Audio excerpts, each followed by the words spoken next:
Hello, and welcome to the Department of Psychiatry and Behavioral Sciences Grand Rounds. This is, I'm trying to think, this is the first presentation of May, actually. So the first presentation of May in this series we had missed last week. There was a two-day meeting that was occurring, and we had canceled last week. So here we are, first presentation of May. And I'll tell you a little bit about our presenter in a moment here. Just a couple of points about our Grand Round series for this academic year. During today's presentation, I encourage you to write in any comments or questions into the chat or Q&A. I'll go through those at the end with Dr. Tour. There's a group of us that works on Grand Rounds throughout the year, including Semhar Braha and Mike Walker. We do record and then archive the Grand Rounds presentations on the department website under Education and Grand Rounds. This year's series is funded through the Ripley Fund and the Garvey Institute for Brain Health Solutions. And close to the end of the presentation, I'll put a link in the chat that takes you to a 4 or 5 questions survey evaluation about the Grand Rounds presentation. And I encourage you to complete that. So now just a little bit about today's presenter. Today is Dr. Raman Tour. And Dr. Tour is a local faculty member, is an assistant professor here in the Department of Psychiatry and Behavioral Sciences. And I'll tell you a little bit of background about Dr. Tour and some of the work Dr. Tour has done. Dr. Tour completed psychiatry residency in Boston at Tufts, and then moved on to a fellowship in what at the time was psychosomatic medicine, now consultation liaison psychiatry at Cambridge Health Alliance, and then transitioned into a faculty position here at UW. And since has maintained a sustained interest in consultation liaison psychiatry topics and related topics.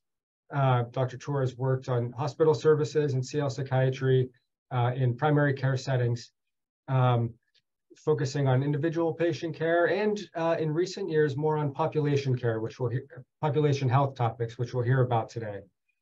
Dr. Tour has a degree of specialty training and expertise in education at many levels, in training residents in integrated care topics and in CL-related clinical matters. At the fellowship level with CL fellows, with an integrated care fellowship that Dr. Tour oversees, and in a statewide community-based fellowship, all focused on integrated care and CL psychiatry-related topics. And as a final point, before I hand it over to Dr. Tour has also completed, I think, a year or so long project of helping to develop educational methods, curriculum development skills in faculty. So it's really training and teaching others how to train and teach others better. Very interesting project that she wrote actually a manuscript about describing the process. So with that, I'll kind of stop there for now and turn it over to Dr. Tour. Thank you, Dr. Sermali. I really appreciate you inviting me for Grand Rounds and for all the nice introduction. All right, I'll get started. So I just get to share my screen, right? Okay, and let me know if it's not clear or if something goes wrong, just let me know. All right, so today, thank you. So today I'll talk about population mental health and integrated care training. I've been part of in University of Washington in our department, and approaches we've used to improve quality of the curriculum. So kind of summarizing my last 9 years working here. I have no conflict of interest, so no disclosures. So my learning objectives, I think for me, when I was talking to Dr. Sermali about the presentation today, I think my goal is to share what we are doing in integrated care, like training-wise, what curriculum we have, and how we are working on improving it. So, so sharing a part of what I'm doing with the team of people. So learning objectives to be more clear, describe the need. First, I'll start with describing the need for population mental health and how integrated care approaches may be an important part of psychiatric practice in the future.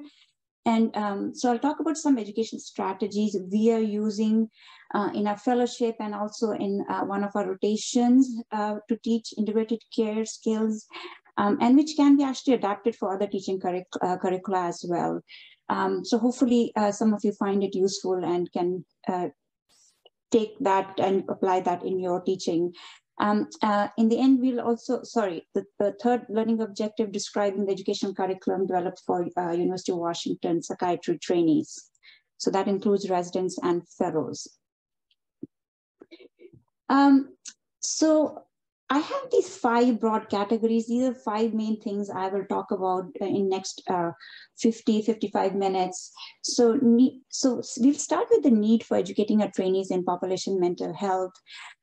That'll follow University of Washington curriculum for psychiatry trainees in integrated care. Talk about our full-time fellowship, which I lead, population mental health and integrated care fellowship. We changed the name. It used to be integrated care training program, full-time fellowship. So we thought this name actually explains better what the fellowship is about. And then community-based fellowship we have, and also what are the I'll talk about a couple of faculty development projects we did in our integrated care team. So let's start with need for educating our trainees in population mental health. So why are we talking about population mental health? And recently, I presented with Dr. Ratzleff in Washington, D.C., talking in the APA Collaborative Care training program, where almost 50-ish training programs participated, psychiatry training programs, as well as their partners, family medicine training programs. So I was preparing for that presentation. I was thinking, why am I doing this? Why am I CL trained? Why am I thinking of population? So reflecting back, this is to give you a bit of introduction. This is my 3rd country of practice. I remember as being a newly graduate medical school graduate in India, trying to work in a community clinic. It was anti-rabies dispensary, but it was basically a clinic where everybody could just walk in. And remember coming in the morning as a newly graduate to make this difference in the population and sitting in my clinic and looking out of the door, where patients in those clinics, patients are not scheduled, they just show up. So looking at outside the door and seeing this big, large group of people just trying to come in, to be the first one to come in.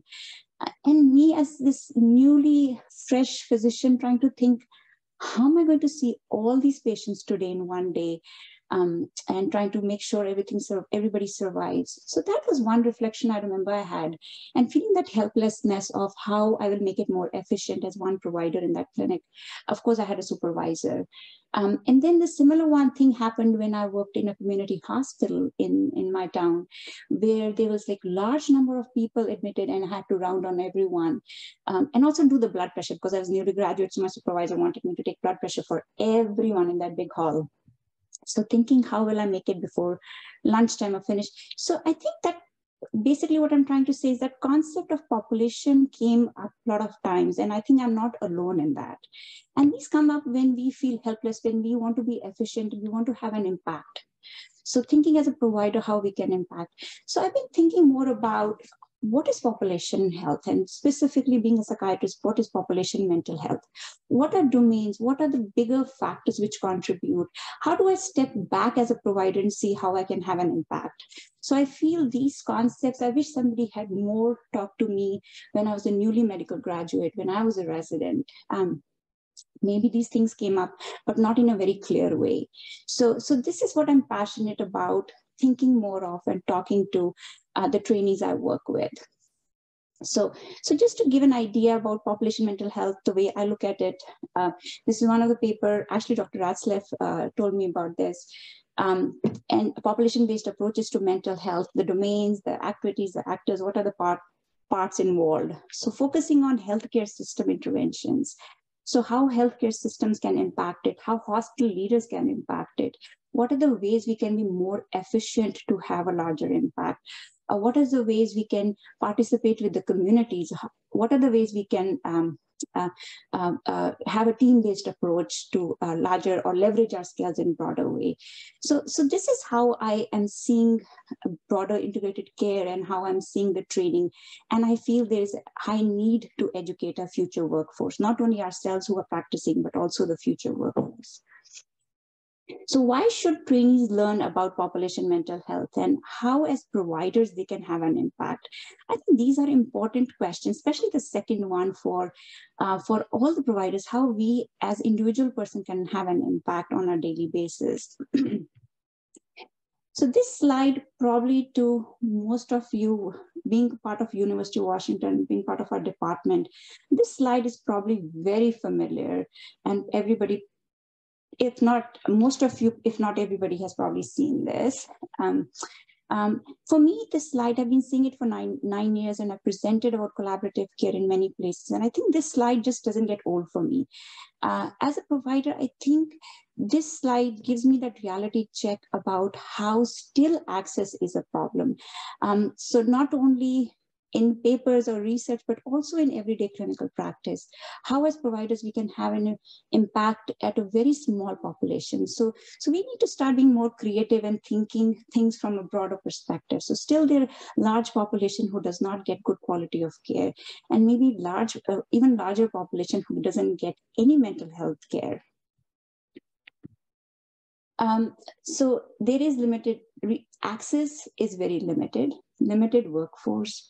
60% of patients are not getting treatment, limited access in most of the counties. So again, follow up from that slide. So I think one of the important things as providers practicing currently and for future workforce, it's important to know that access is going to be significantly limited. And with COVID crisis, I think we are struggling and noticing it even more than before.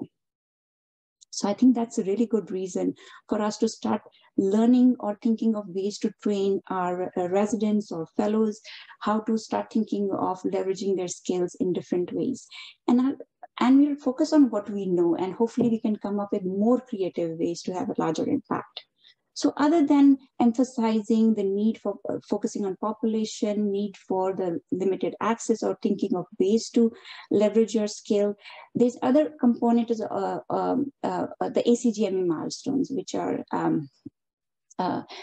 with these education for integrated care, some of the ACGME milestones can also be targeted, which otherwise would be elusive or difficult to cover. So the examples, patient care, interpersonal communication skills, system-based practice competencies, professionalism. I think we cover most of them in a lot of other things as well, but integrated care has a different lens which can target these milestones as well. Just to give a little more information on that, for me, I learned about this 2-3 years ago when I was working on evaluations for residents, doing the outpatient CL rotations. So what I noticed, like interpersonal and team communication, so things which are emphasized in integrated care rotations, a language that values all members. I think working in these diverse teams has really made me learn that, and I really emphasize and focus that for all the trainees. Communication is very important in general in medical field, but definitely working in team-based care.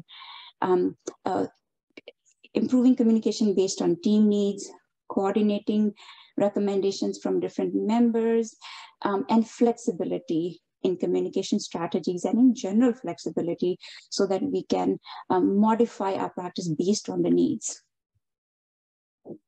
System navigation for patient-centered care. So things I've highlighted, which kind of I felt were things we definitely focused on. Knowledge of population and community health needs, which I felt reflecting back, I paused and thought about it, but maybe never had a name for it or had understanding what I'm trying to think about and just feeling that helplessness in that moment. So thinking about what is population and community health needs, inequities for their local population, So understanding that, uses of local resources effectively. So instead of feeling that helplessness, how we can be more effective, like going back to that newly graduate medical student, how I could have used somebody's assistance on taking blood pressure of those 60 patients in that big room. So just thinking of how I can, how to utilize the resources we have other than to meet the needs of the patients. Adapting practice to needs of the population, and also at a higher level, we hope and wish people are in a place where they can advocate for population and community health inequities and care. Physician role in system-based practice, the physician role in healthcare system, identifying the barriers. So at an earlier level, identifying the barriers, understanding the systems. At a higher level, individual practice impact on broader system. And of course, in advanced levels, how to be efficient and effective, provide efficient and effective patient care. So again, these are the milestones which we really focus on in these integrated care training rotations and curriculum. So clinical consultations, understanding the models, of course, collaborating with interdisciplinary team. I'm just highlighting the important things which I feel are really emphasized in integrated care training. So we talked about the need of future workforce to learn about broader population mental health, understanding the systems. Access is big limitation. That's one of the main clinical reason, but also the ACGME milestones at a residency level. So what is the solution, or is it a solution, or how can we improve? I think I prefer to use, how can we leverage the scarce resources we have? How can we leverage our skills to have a larger impact as a physician in these systems where there are a lot of barriers and there are a lot of limitations to access? So one of the ways to kind of, I kind of highlight when I start talk to residents is like, if you're thinking of a population, how you can approach them as a team, thinking of a distance, remote places where there's no mental health providers, which I often hear when I'm covering the PCL line, consult line, which Dr. Kimmel runs, and how telepsychiatry or phone consultations to providers can support that.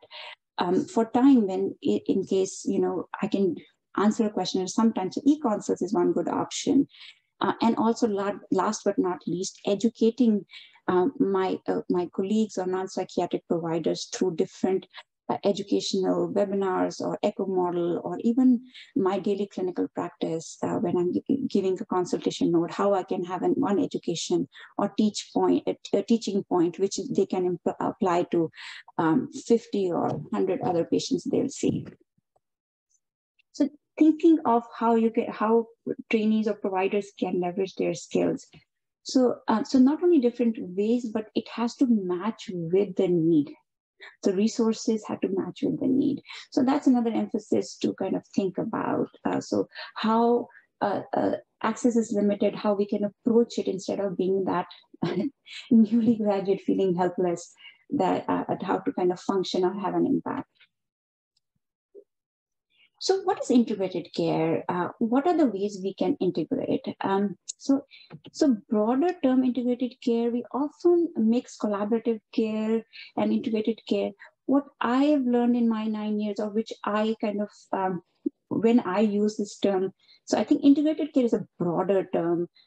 My understanding from my experience working here, it's blending mental health care with with others, like primary care or specialized medical services, to improve access to better quality mental health care. So that's like the general definition. What is integrating mental health into any other specialty?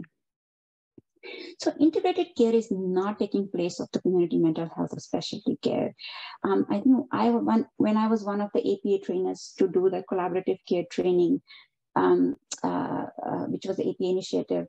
So I often got asked in different places when I was talking about collaborative care, is this new way of practicing? Are we kind of replacing this one-to-one care?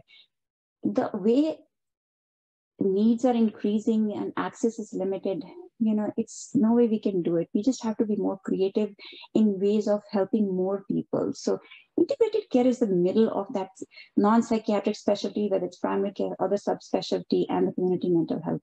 So somewhere in the middle to support, so let's talk about primary care. So support the primary care and provide care for patients who otherwise might not go for community mental health care and struggle on daily basis at work on their functioning, or people who want care and cannot get it because they're just such limited resources. So it's somewhere in the middle is where I see the integrated care. Just checking on the time. So integrated care consultation models, I will not go into details, but these are the common ones we talk about.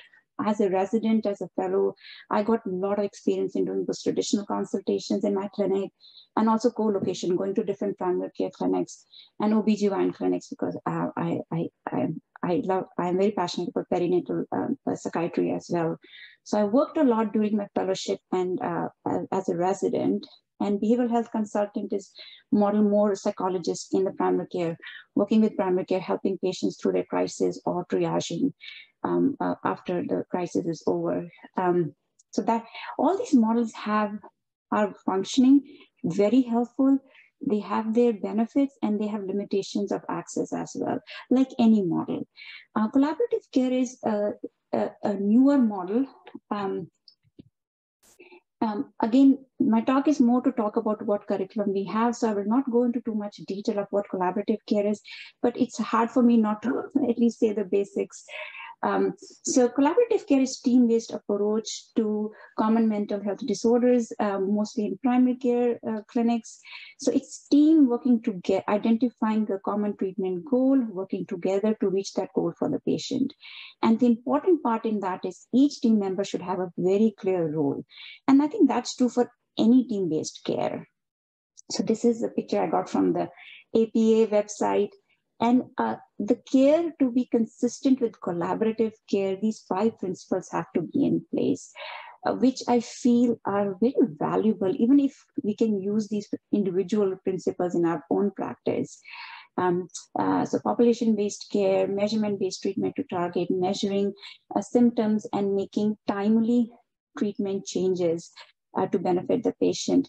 And again, I always say I've learned more about screeners while doing this work than before when during my training and prior to doing collaborative care.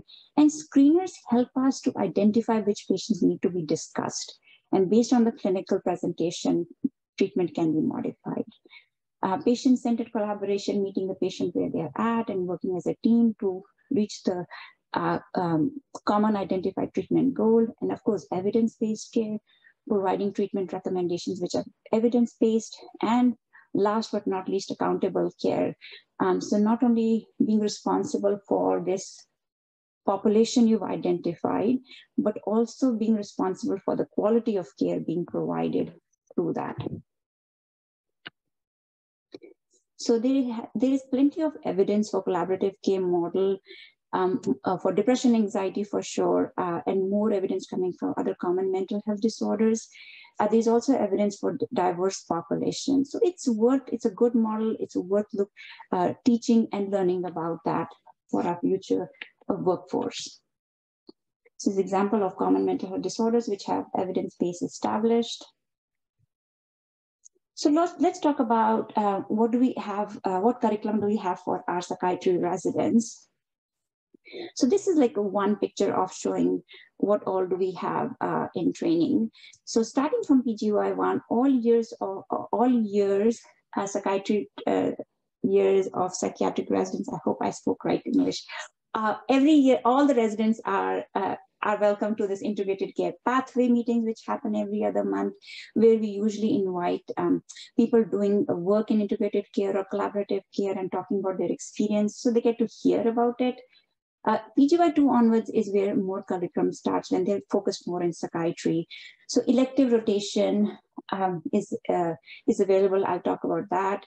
Didactics, and then PGY3, the clinical rotation and didactics, and PGY4, more advanced rotations and didactic, and I'll talk about that. So integrated care pathway meetings, I partner with resident leads and of course the admin who supports us making this happen. We have a newsletter which goes out a week before the meeting to talk about what topic it's going to be in the next meeting, and also if there's anything happening in this integrated care world, any news or updates.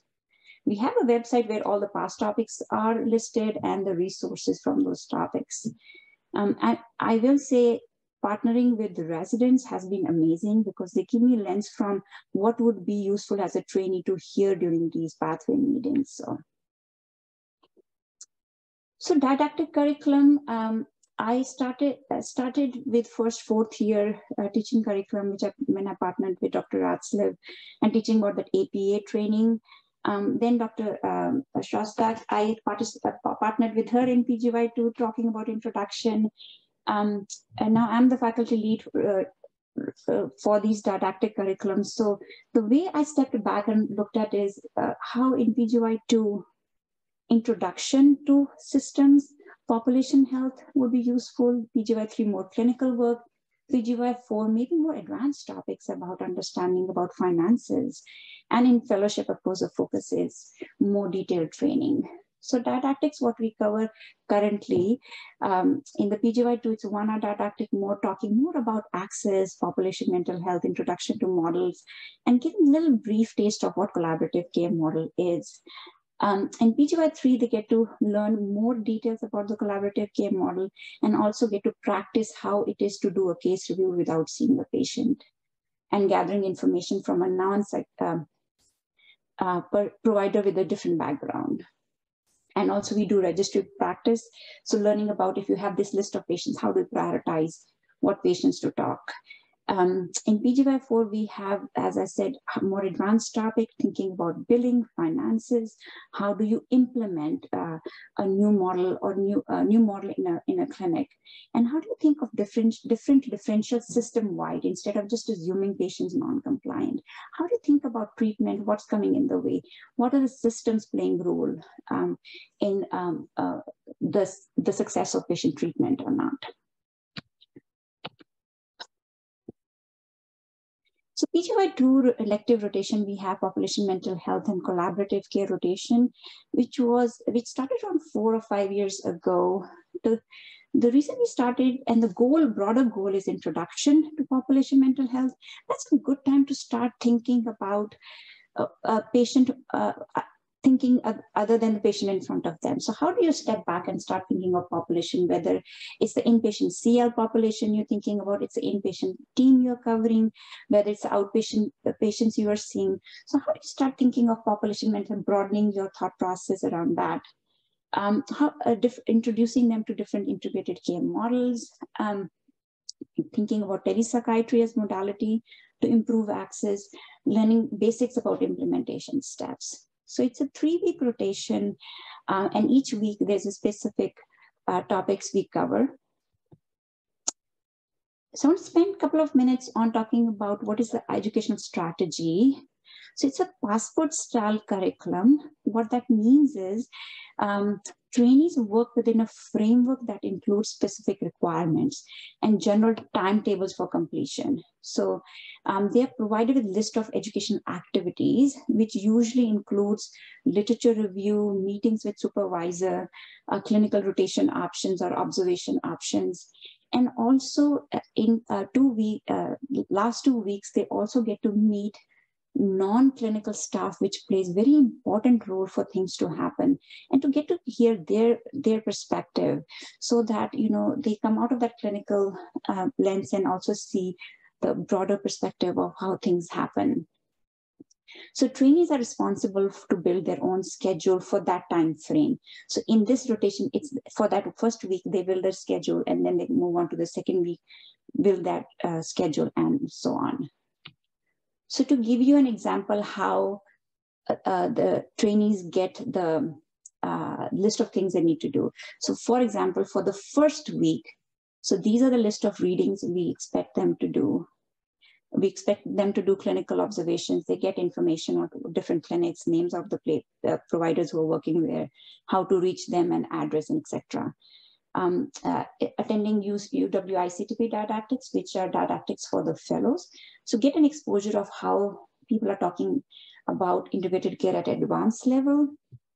Attending UW-PAC run by Dr. Duncan to see how educating primary care providers can have an impact and improve access to better quality of care. And then, of course, scheduling time to for supervision in the beginning and in the end of the week. So they are given all this information in advance, of course, more details of how emails and all that stuff. But I just wanted to give you a sense how that looks. So they plan their own schedule for the week. For the readings, I got a very good feedback from the residents saying, I have these readings and I meet with you end of the week. We talk about the readings, but I don't know what I'm supposed to take from that reading. So based on that feedback, we created this summary of each reading and also the reflection questions, which I think are very valuable because that's what I want them to see and think about while they're doing those readings. So why passport style rotation? From trainees' perspective, it gives them flexibility and includes different learning styles. So I think for me, as a learner myself, I need time to process things. For me, getting time to read and process and then meet with person to discuss always helps.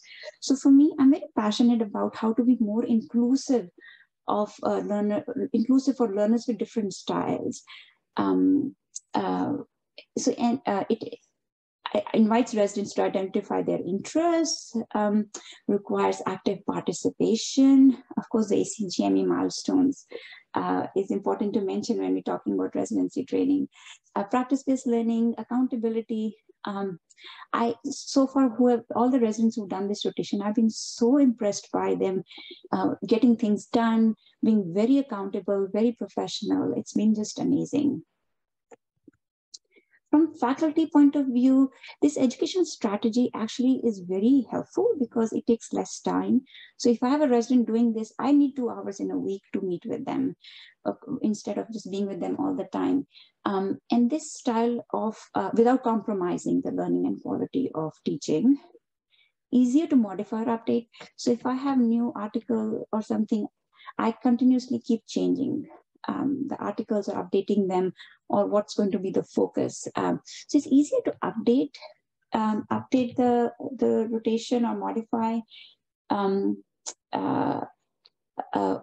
with the access problem, with access limitations. I plan to have the residents also give call to few community clinics to see what is the wait time, just to give them an exposure to population health. So easier. So just an example of how it's easy to modify. With multiple faculty participating, it's less burden on one.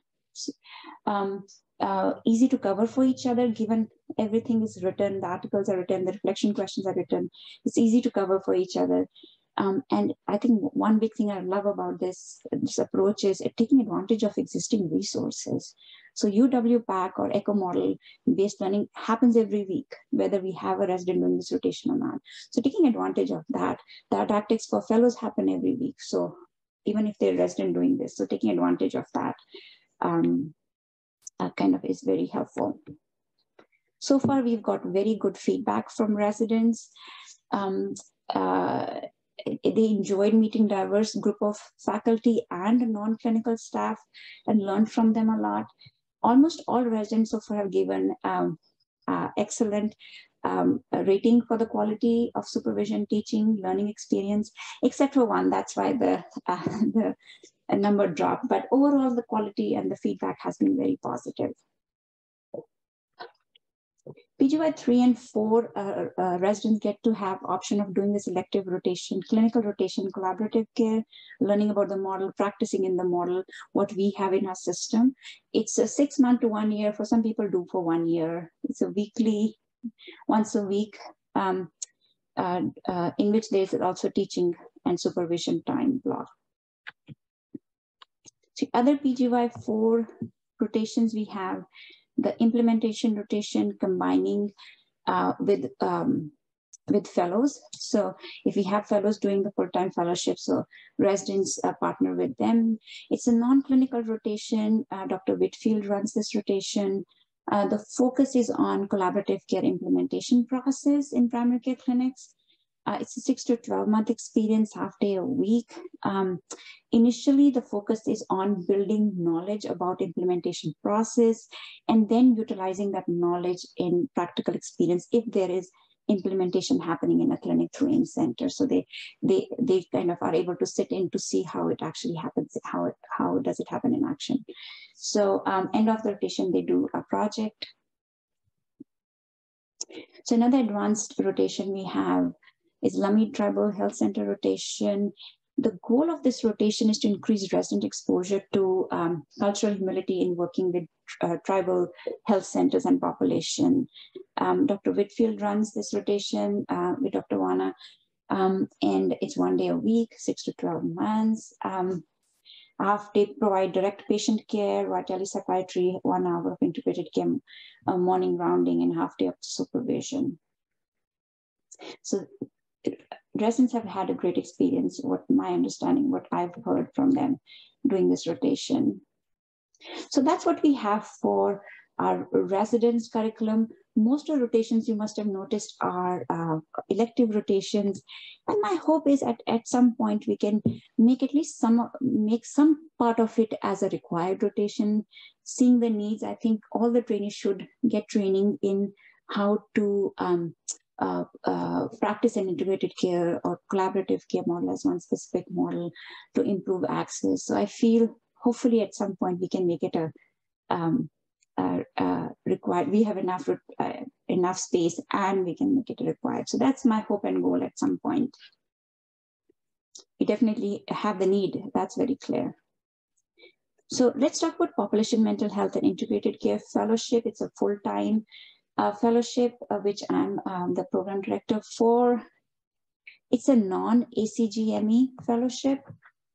So the broader focus is, of this goal or focus of this fellowship is to develop clinical and system-based skills to deliver, do population mental health care. In the clinical experience, of 4 broad categories or sections are clinical experience, in which not only seeing the patient directly, doing consultations, which most of the residents have good experience, and by the time they are fellows, they are pretty good at it. But also the focus is how to do indirect care, how to do case reviews, how to know how much information is good enough information to provide treatment recommendations, or what information is needed. So clinical experience doing collaborative care, developing clinical skills for direct as well as indirect care. Implementation experience. So fellows usually get didactics for, again, similar rotation what I talked about for implementation, and also able to use that knowledge to actually apply doing an implementation process in a primary care clinic. UI is big emphasis in this fellowship, and they get education about quality improvement and also complete a project by the end of the fellowship. Last but not least, working on leadership skills.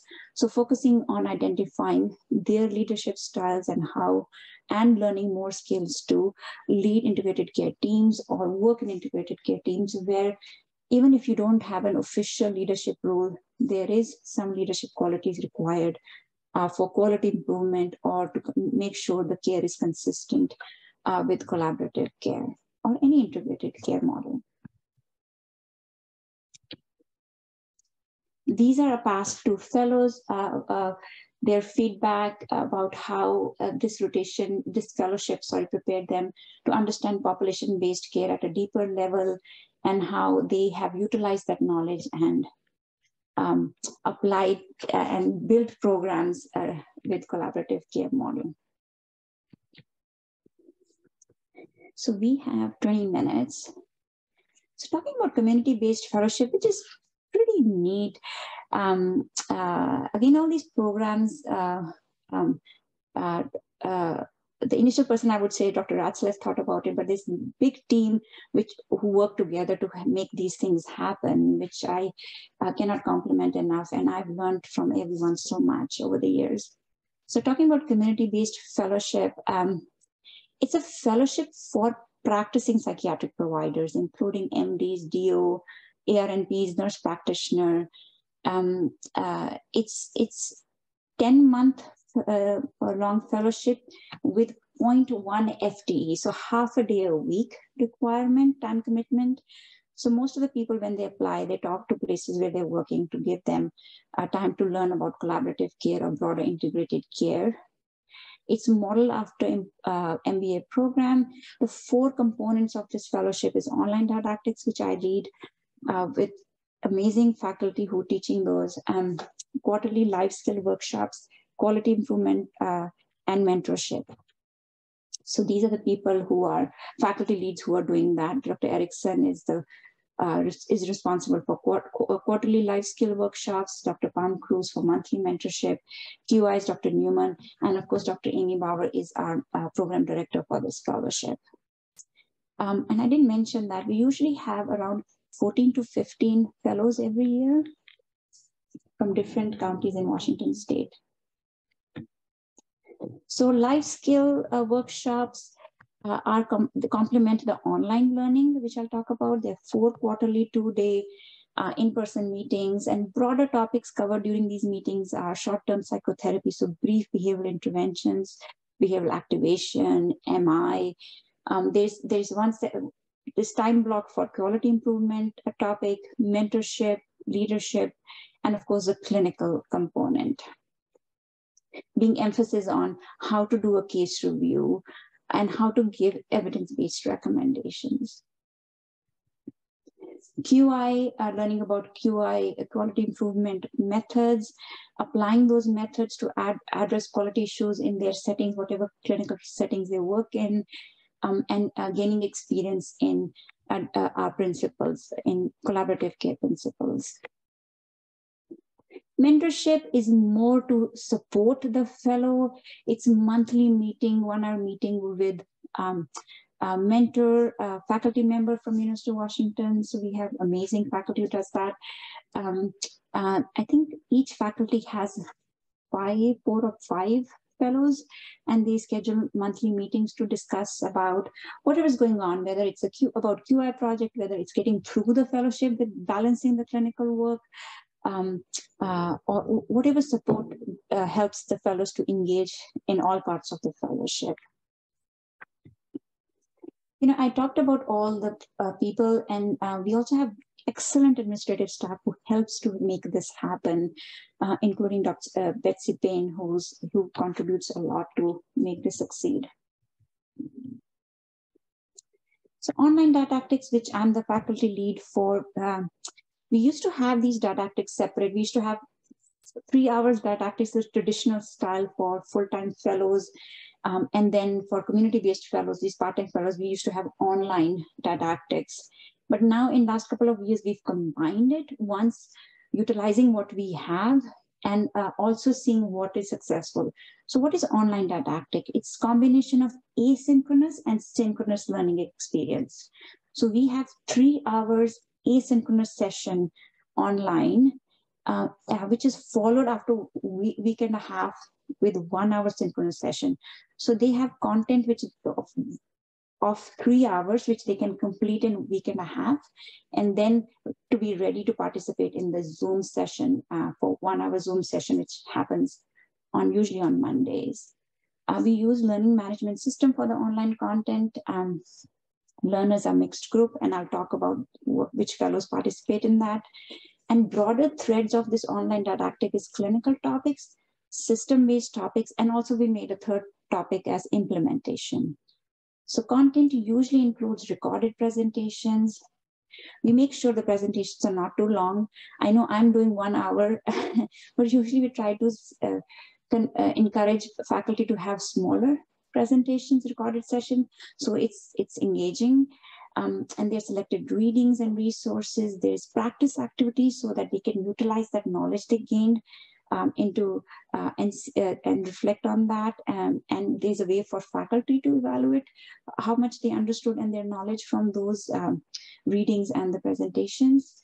And there's also a component of there's also part called discussion board, which I find amazing because there are some activities given. So then some faculty would ask a question, which they can write their answer in the discussion board. It also encourages other people to respond to each other. This is like live discussion we would have otherwise in a live classroom.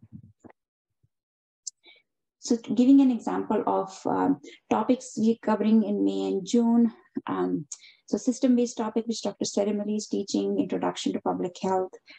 So when they open the LMS, they know which day the topic is posted, what thread it comes under, and they can click on the session and go to the content, who's leading it, when it's due to be submitted, and when is the live or the Zoom session scheduled. And when they click on the date of the Zoom session, it takes them to the Zoom link. So example of how the LMS or the content looks. So this is a didactic I teach in the beginning of the year, talking about assessment, treatment, and collaborative care, and giving introduction to registry. So description of the presenter, what collaborative care principles are covered. So in my topic, all of them are covered, but if in some topics it's just population-based care, or it's just about talking about QI, so countable care. So it just, those are tick marks. So fellows can have a better sense of the content. We usually have a description of what's the didactic going to be. I have a video in some places, some didactics we've just given a description in a typed form, learning objectives. And this is an example of activities. In the topic I teach, initially we give them a case where they look at it and decide if they can make a recommendation, go over the content, and then come back to the case and see if it feels different. So just to give you an example of how it is. Fellows, we have diverse group of fellows participating, full-time fellows, CL fellows, geropsychiatry fellows, perinatal psychiatry fellows, and community-based fellows. And this diverse group has actually worked very well because there's a lot of room to learn from each other with different learning backgrounds and different level of training, especially the community-based fellows who are already practicing. So discussions are amazing in those Zoom sessions sometimes. So we've usually got a very good feedback for these online didactics, good quality, around 4.5 out of 5. So it's been good, but we're continuously monitoring the quality of teaching in these didactics. So these are the educational curricula we have in integrated care, and I'm part of all of them, one of the team members for all of them, and has been amazing experience for me. So talking about faculty development, which Dr. Ceremony mentioned in the beginning, which has been another interest of mine. So before we started these fellowships, Dr. Ratzlev discussed with the people doing collaborative care the topics which would be appropriate in a fellowship, which would be useful for the fellows who do the fellowship in collaborative care, decided on the leaders who would be leading those topics, and kind of figuring out how we're going to develop it as a big group together. We had 6 months to develop the curriculum. Dr. Ratzlev involved the education team who educated the faculty about how to build curriculum. And we had monthly meetings with assignments every month. And this is the example of what we learned. And I think this was an amazing experience for me as a faculty member, learning about how to think about goals, how to think about learning objectives. We all do it, but it was good to learn stepwise, thinking about assessment and evaluation, even before I developed the content, thinking about instruction strategies, and then last comes the content development. And Dr. Ratzlev and I partnered together to review the assignments of the faculty and give feedback. And honestly, I learned a lot from this. And I'm recently running a project-based 12 project teaching. I think 11 or 12 residency faculty have joined that. We're talking about how to build their curriculum on collaborative care. So it's been an amazing experience. So as Dr. Sermali mentioned, we published this, the more detail if anyone's interested, how we did this. In last year, we also developed another faculty development project of doing peer review. So the goal was to improve the quality of the didactics in the fellowship and to ensure the content is consistent with what the goal is of the fellowship. So basically, it's consistent with collaborative care or integrated care. So each faculty was assigned a topic to review and fill feedback in red cap. So everybody had enough 3 to 4 months to review one topic for other faculty. And the feedback was anonymous and it was shared with the faculty before their scheduled didactic. I got feedback from my colleague, which was very useful for me. And we also thought this can be one way where they can do the peer review, which is required for promotion as well. Those forms we need to complete. So I recently applied for promotion, so I know those are very important to have. Just to kind of show you how the survey looked, try to make it more clickable so it's not too much tiresome just writing comments and giving option of writing comment. So this section was focused on if it is a discussion about collaborative care team and their roles. All right, so I'll end on this note of personal experience doing this work for the last 9 years. This is my son, first day to school. I wanted to show that I'm excited to go to work as much as he is to go to school. But I think maybe I'm exaggerating a little bit, but mostly I am very passionate about the work I do. I think population health has been interest of mine probably longer than I realized because I didn't know these terms. I didn't think of these terms, never got educated in those terms, got very good education, but never focusing on that, how we can have an impact. For me, doing this work for last 9 years, I think I've learned to be a better communicator, learned to be more flexible, learned a lot from my primary care colleagues, built very good relationships, learned a lot from the care managers I've worked with. So that diverse team-based approach has been very educational and has helped me professionally to grow. And I think challenging cases help me to grow knowledge-wise. And also one thing I feel working as a team also helps with the burnout, I think, which happened a lot, especially during COVID times when we all were so overwhelmed and everybody was going through a tough time. So I think that team approach also helps with that, and also that sharing responsibility makes it easier to function sometimes. Even though in one clinic day, I do maybe 4 or 5 new consults, but it feels doable because I partner with a great team. And so that's it for me. And thank you for giving me time to present on these grand rounds, and happy to take any questions if there are any questions. Well, thank you, Dr. Torre. Roman, very interesting, wide-ranging presentation. I mean, education in multiple domains, different objectives, ranging from individual patient clinical decision-making through population health, from trainees local to throughout the state. And every time I thought that was the conclusion, there's the next iteration. There's peer reviewing didactic, yes, which is unusual. It's getting educational material peer reviewed. An important, very important process and outcome, especially for those emphasizing clinician educator work. Really notable. A couple of questions came in. Okay. I want to start with one that came in about needs assessment. Maybe you do this broadly for fellows or trainees, but this was specifically within the community-based fellowship. Is there a needs assessment? Is education focused on what needs are identified? Can you comment on that? So I think when people apply for the fellowship, they have a description of what will be covered.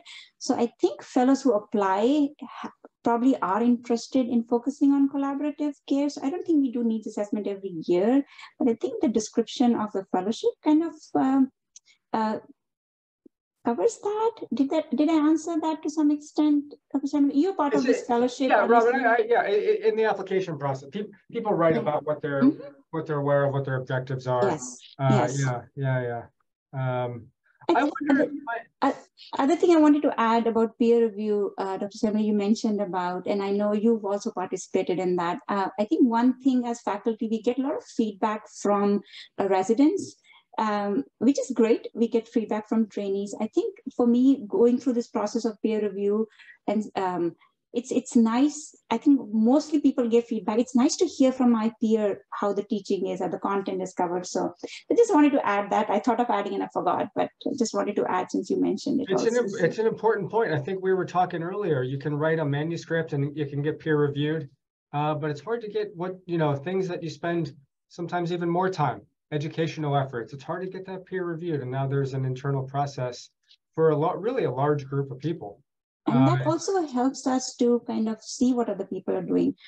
Like I know it's anonymous, but I did review, and I think I've told you many times, I learned a lot from your topics. So I think so as a peer review, that process I found it more helpful than I realized when we were thinking about it. It's another focus on populations, not just one educator, but really a large, I don't know how many people there are. Maybe there's 30 people. There's a lot of people. Okay. I wonder if you might comment. I encourage anyone with questions to write in.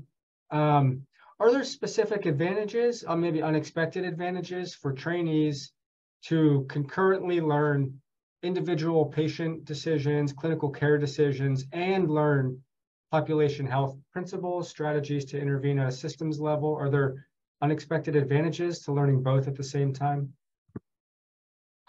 I think it gives them a better perspective. I think at least I know things have changed in last 10 years. I think as a resident, I was so focused on patient just in front of me that I never took a broader lens and see how these systems and how populations, how I can impact as a provider. And I feel when you don't have that broader sense, you get that feeling of helpless more than that feeling of helplessness and frustration when there are limited resources. I think having both sense, it can give you a better understanding, and also as a provider, better impact and less feeling of that helplessness. Of course, there's frustration for sure when there are limited resources, when we're inpatient discharging. I remember feeling frustrated, not able to get patients in to see a psychiatrist and discharging them to primary care, and just hoping primary care provider takes care of them. So I think if I had that education, it helps me to understand systems better and have a better expectations and have a better treatment plan for the patient. So I hope I answered your question. Yeah. Okay. If there's anyone else with a final question here, we have another minute or so. I can add to that. Other thought I had, Dr. Sami, I think with the increasing need and limited access, which I feel in spite of working collaborative care, in spite of working in University of Washington, where this we have a huge department, it's so hard to get patients in. That frustration is there more than I would want it to be. So I think understanding and learning about different ways we can leverage our skills, we can have an impact, helps with the access. So I think for future workforce, I really hope everybody gets trained in that. I learned on the job because we didn't have this fellowship, we didn't have this training. So I hope this fellowship kind of prepares people better. Well, or the training helps, not only fellowship, but even the resident training. And again, it's another way to focus on a larger population. You could focus on 2 fellows or the whole residency, right? It's very interesting. Yeah. So I think it's clear you've maintained a high level of enthusiasm and interest and motivation for your work as you concluded. It's interesting to think about working as teams, maybe diminishing experiences of burnout.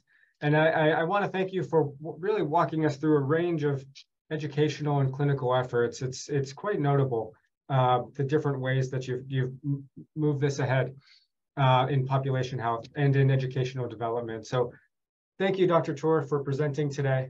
Thank you so much. Yeah. Well, you're welcome, and I appreciate it. And we'll end grand rounds there today. On time. All right. Thank you. Bye-bye.